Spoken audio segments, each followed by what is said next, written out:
আচ্ছা জি, এখানে আপনি যে তাদের মানহাজটা গ্রহণ করেছেন, আসলে মানহাজটা গ্রহণ করার পদ্ধতিটা কি ছিল? এটা কি কোনো বায়াত গ্রহণ করার মতো পীর মুরিদি সিস্টেমে বা কি মানে কিভাবে আপনি তাদের মানহাজটা গ্রহণ করছেন?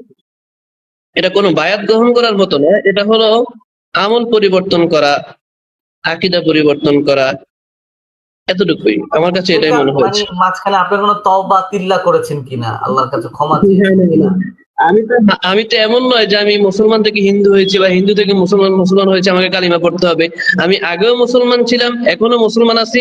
হানাফি উলামায়ে দেওবন্দ, হানাফিরা ওনারা তো অবশ্যই মুসলমান, ওনারাও মুসলমান, সালাফিরাও মুসলমান। বাট আমি তো আগেও মুসলমান ছিলাম, এখনো মুসলমান আছি। আমার কালেমা তওবা দিলে কিছুই করতে হয় নাই। আমি জাস্ট আমল চেঞ্জ করেছি। এবং সালাফি মানহাজে যে সকল আমলের পরিবর্তন আছে হানাফিদের সাথে, ওই বিভিন্ন আমলগুলোর ক্ষেত্রে এটাই চেঞ্জ করেছি, এতটুকুই। আচ্ছা, যাক আপনার আসলে মোটামুটি আপনার প্রশ্নের যে উত্তর যেটা বুঝতে পারলাম যে আপনার আসলে অতটা উগ্র মনোভাব নিয়েই আসলে আপনি চলে যান নাই, স্বাভাবিক একটা প্রক্রিয়ার মাধ্যমে আপনি আপনার মাইন্ড চেঞ্জ করেছেন।